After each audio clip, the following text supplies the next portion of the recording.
खुलुमबाय फोरबोनि मुङै बयखौबो गोजोननाय आरो अननाय सिबिनाय आं जासिहरबावो। दिनै गोथार सान,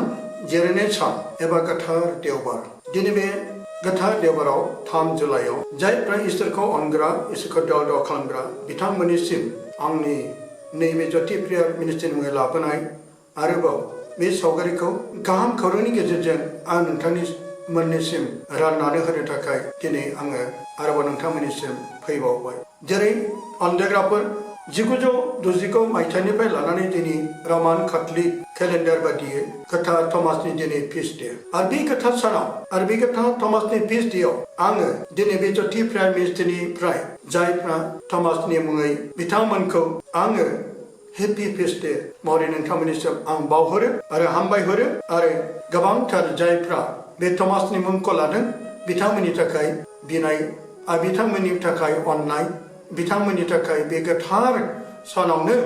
गोथार थमासनि फिस्ट डेआव नोंथांमोनखौ गाहाम अनसायनायखौ बावहरबाय। अनजायग्राफोर दिनै फै जों अब्ला फोरबोनि गाहाम खौरांनि सायाव दसे खोनासंनि आरो बिजिरनि आरो बेखौ जोङो आवगायलांनि। दिनैनि गाहाम खौराङा गोथार लुकासनि लिरनाय 10 बालाबनि 1 सेरिनिफ्राय लानानै 12 सेरिसिम आरो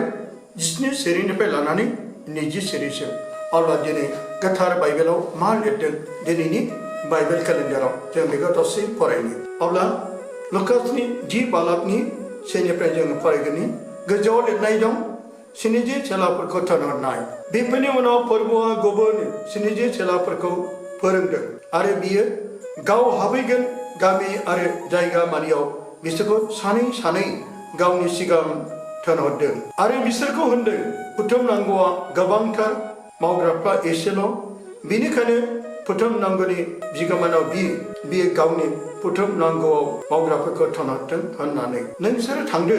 आङो नोंसोरखौ मेन्दा फिसाफोरखौ बादि सिखावफोरनि गेजेराव थिनहरदों। नोंसोरो सिफि नङाब्ला जलंगा नङाब्ला फैथाफोरखौ दालांफा आरो रावखौबो लामायाव गोजोननाय दाला। नाथाय नोंसोरो बबेबा न'आव हाबोब्ला बे न'खौ बुं,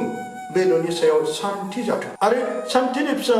बेयाव दङब्ला नोंसोरनि सान्थि बुंनाया बेनि सायाव थागोन। नाथाय बेबायदि मानसि गैयाब्ला बे नोंसोरनि सायाव फैफिनगोन आरो नोंसोरो बे न'आवनो था आरो बेयावनि मानसिफोरनिफ्राय जेखौ मोनो बेखौ जादो आरो लोंदो, मानोना मावग्राया गावनि मोननांगौखौ मोननो समायथाव थाव। नोंसोरो न'सेनिफ्राय गुबुन न'आव दाथां आरो नोंसोरो बबेबा नोगोराव हाबब्ला बेयावनि मानसिफ्रा नोंसोरखौ नाजावब्ला नोंसोरनि सिगाङाव दोनजानायफोरखौ जादो आरो बेयाव थानाय जग्राफोरखौ सोखादो आरो बिसोरखौ होनदो इसोरनि रायजोआ नोंसोरनि खाथि जाबाय। नाथाय नोंसोरो जेब्ला बबेबा नोगोराव हाबो आरो बिसोरो नोंसोरखौ नाजावाब्ला बे नोगोरनि गुवार लामाफोराव ओंखारलांनानै होनदो जोंनि आथिंफोराव नांथाबनाय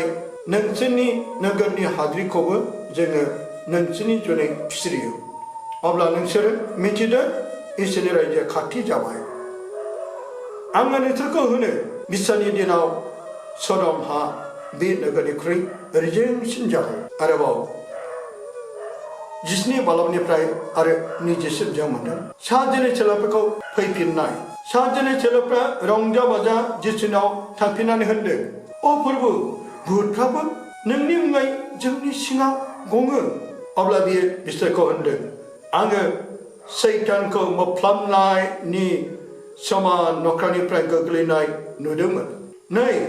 आं नोंसोरनो जिबौफोर आरो मोदाय खांख्राइफोरनि सायाव गानो बोलो होबाय आरो बिसारनि बोलो मानिनि सायाव एखथियार गोनां खालामबाय। मुङा मोनसेबो नोंसोरनि सायाव गाज्रि मावनो हाथारनाय नङा। अब्ला भुतफ्रा नोंसोरनि सिङाव गङो होननानै बिनि थाखाय नोंसोरो दारंजा, नाथाय नोंसोरनि नामफ्रा सोरगोआव लिरजाखानाय बिनि थाखाय रंजा। बेनो फोरबोनि गाहाम खौराङा। अनजायग्राफोर, अब्ला बे गाहाम खौरांखौ फरायनायखौ जों खोनाबाय आरो बिनि सायावनो जोङो फै दसे बिजिरनि आरो खोनासं। दिनै गाहाम बाथ्राया जोंनो मिसनारि एबा इसोरनि रायजोनि थाखाय फरायनायनि आरो बिनायनि सोमोन्दै जोंनो मिथिहोयो आरो जोंनि गोथार पब दौरिफोर धोरोम बिब'फोरनि थाखाय फोरबोआ इसोरनाव आरज बिनो खावलायदों। जेरै बिसोरनि गेजेरजों साफ्रोम ख्रिस्ट फोथायारिफ्रा फोथायनायाव गोख्रों आरो गोरा जानाय बायदि ख्रिस्ट' फोथायरि आरो गुबुन बिदा फंबायफोरनि थाखाय जों बिनो नांगोन मानोना गोबां गोनो गोथो आरो खोमसि फोथायनायखौ नागारनो हानाय बायदि आरोबाव जों बिगोमानाव बिनांगोन साफ्रोमबो इसोरनि हाबा मावग्राफ्रा गासै आन्जाद अलखानिफ्राय बारग'नानै मोजां देहा सोलेरजों गावसोरनि जिउखौ मोजाङै दैदेनलांनो हानाय बायदि हादरनि खना खनलाफ्राव इसोरनि बोर आरो बोसोनफ्रा गोसारनाय बायदि जों बिनो नांगोन मुलुग फोथारा बेसेबा गुवार बुंनो थाङोब्ला इसोरनि रायजोआ दासिमबो गोसाराखै फोरबोनि रावखौ सोरबाबा दासिमबो खोनानो मोनाखै बेनिखायनो जों बयबो आवगायबोनांगोन फोरबोनि रायजोखौ फुवारनो बिनायजों फोसावनायजों देवरिनि लामायाव आगान होनायजों प्रसारिकानि हाबा मावनायजों रिथि फिसार जानायजों जिसुआ जेरै स्निजि चेलाफोरखौ फोसावनायनि गुबै ओंथियानो जादों बियो जेब्ला गाव हाबहैगोन जायगा आरो गामिफ्राव सहैनायनि सिगां सानै सानै बियो थिनहरग्रोदों जाहाथे बयबो थाम थिम जानानै फोरबोखौ नाजावनो हानाय बायदि थांब्लाबो गोबां सैनांगोन नासयजागोन बेफोरखौ बियो रोखा रोखा मिथिहोखादों जाय मेन्दाफोरखौ सिखावफोरनि गेजेराव थिनहरनाय बाथ्राया जेरै बे गोथार बाइबेलाव जोंनो बेरखांहोदों जिसुआ सोलोंसाफोरखौ गावसोरजों जेबो लाफाजासे दावबायनाय बियो बोसोन होदों लावथि जलंगा जानाय आदार आरो रां रुफाबो दालाफा सोरनिबा न'आव अननाय मोनोब्ला बिनि अननायखौ नाजाव जानायफोर होदोंब्ला जादो आरो लोंदो अननायजों दानफोर होदोंब्ला नाजावदो मानोना मावग्राया गावनि मोननांगौखौ मोननो समायथाव जेरै लकासनि 10 आलामनि 7 सिरियावबो जों बे बोसोनखौ मोनो सोरबा नेवसियोब्ला बे नोगोरनिफ्राय ओंखारलांनानै बिसोरनि जेंना साखिनि आथिंनि हाथिफोरखौ फिसिनानै गार बेनि ओंथिया जादों इसोरनि मानसिफोरखौ नेवसिनानै इसोरखौ नेवसिनाय आथिंनि हाद्रिफोरखौ फिसिनाया जादों सानसे जोबनाय बिसोराव बै हाद्रियानो साखि होगोन दिनैनि गाहाम बाथ्रायाव मोनदांनानै जों गाव गावखौनो सोंनो हागोन थारैनो आथिखालाव नंथारगौ बियो जिसुनि थोनाव दानायफोर आरो थार सोलोंसा जों जानो हाबायनो गोसो खुसियै मावनो हाबायनो जोंनो मोगथाङाव मा नांनाय दं बे नुनायाव फिसा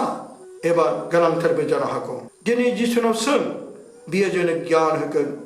माखौ नांगौ माखौ नागारनांगौ दौरिफोर ब्रादारफोर धोरोम बिब'फोर जानोब्ला बै संसारनि लुबैनाय बिबारफोरखौ गारनांगोन